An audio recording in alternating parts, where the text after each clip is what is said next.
So yun na mga kamaster, merong kaming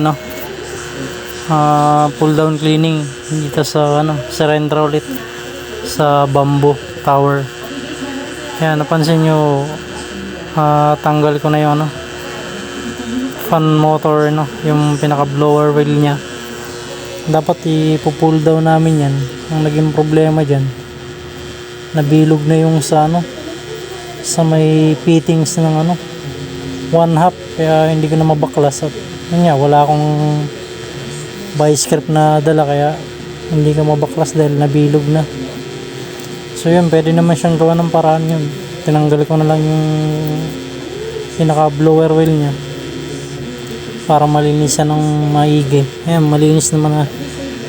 Bali, may na-apply ako dyang coil cleaner pala, galing kay Rotec. Bali, iba siya dun sa binibili rin na parang amber, pero maganda rin siyang gamitin. Ayan, bali in-applyan ko siya siguro mga 3 minutes bago ko siya bugahan.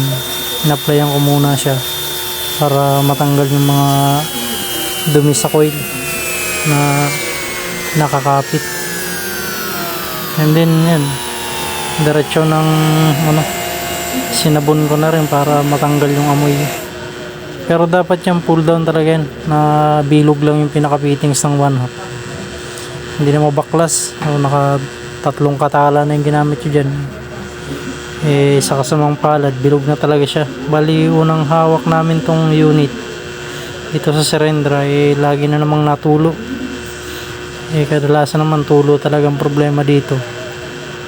So yun, nasuggest ni Joseph yung nag-check up na pull down sana. Bali, nagka-problema sa fittings. Kesa naman putulin ko, wala rin akong dalang mapgas.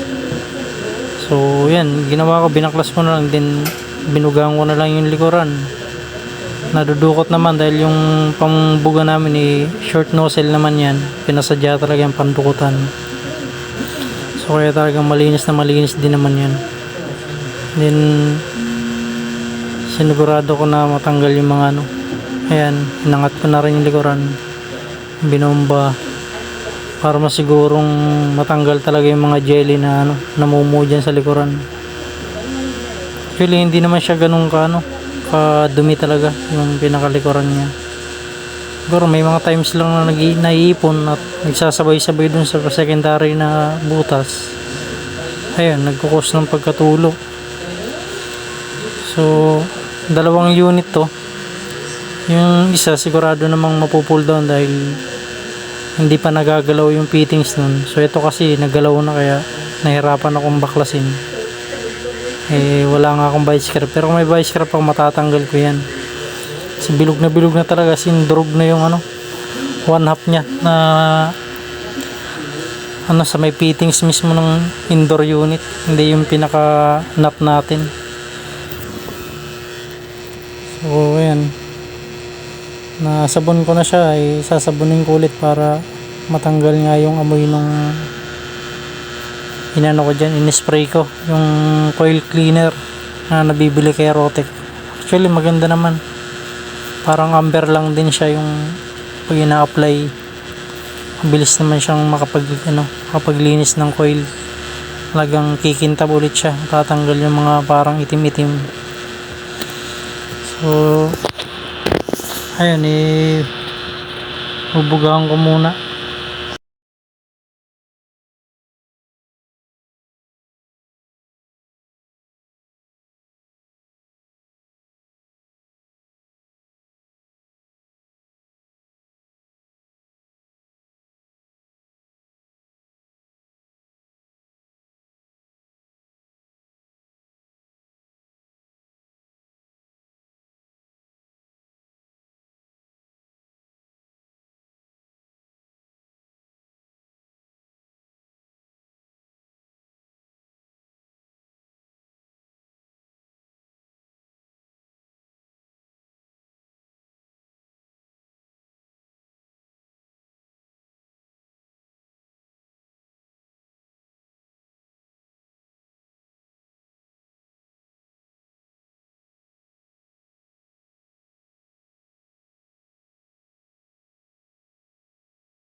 So yung mga kamaster, tapos ng bugahan. Ngayon naman balikan na ng mga binaklas na evaporator at saka mga accessories. Matapos ng mahabang oras sa dalawang unit, bali nag-start kami dyan mga 11, and then natapos kami mga 3 na. Medyo nagmamadali rin yung customer naming hapon at magsusundo ng kanyang anak. Parang 2:30 pa lang orat na si Maring hapon at magsusundo daw siya ng kanyang anak. Kaya paspasan ng dyan ang gawaan. Bali dito na naman to sa sa Serendra, sa Bamboo Tower naman. Dito to malapit sa tapat ng market. Bali assemble time ng evaporator. Ayan, tapos balik na mga mga parts para may kabit na yung ating indoor at hapon na rin. So ang story ng unit ay lagi daw tumutulo. Hindi naman nabago yan dyan sa sa mga building dyan sa Serendra. Ang problema talaga dyan drain. Halos lahat naman yata ng mga building na napupuntahan namin drain talagang nagiging problema. Meron dyan kasing mga drain na naka-series, 3 unit, isang drain ang dinadaanan. So pagka nagkabara si unit na isa at siya pa yung nasa dulo, patay na yung 2 unit, sasabay na rin ng tulo. Which is pabor din naman dahil pagka tumulo yung 3 na yan, matik ng palilinisan din ni customer. Kaso nga madalas halos minsan 2 buwan lang, magta-3 buwan pa lang tumutulo na. Kaya minsan nakakahiya rin dahil parang pabalik-balik yung problema dahil nga sa problema ng mga abang na drain. Dahil nga series yung yun nga, 3 unit, isang PVC na 3/4, 3 unit ang nakasuso na drain ng aircon. Hindi man lang individual at ewan ko anong naging mindset nung nagplano ng mga drain na yan, mga contractor niyan. So tatagal na rin naman nilang naggagawa. Hindi na nila ina-upgrade yung kung ano yung nakasanayan nilang drain na abang. Yun na talaga. Bali yung nag-a-adjust madalas yung mga installer na. Buti kung yung mga installer na mga aware na din sa mga ganitong problema dito sa Serendra. Paano kung installer lang talaga, hindi yung mga nakakaranas mag-cleaning. Kasi ang aware dito sa mga ganyang problema yung mga nag-cleaning, installer nag-cleaning, ganun. Kung nakaka-encounter na sila ng mga ganyang problema, siyempre ginagawa na ng para nung installer dahil alam niya na yung history dyan. Paano puro installer lang, hindi naman sila nag-cleaning, puro kabit lang. Kung ano yung naiisip nilang install, dahil pagbago naman hindi naman kagad tutulo yan, dahil malinis pa yung daluyan ng drain, secondary evaporator, malinis pa yung likuran, pero wala pa mga parang lumot-lumot. Pero yung pag tumagal ng 1 taon na yan, diyan na magsisimula yung problema ng unit.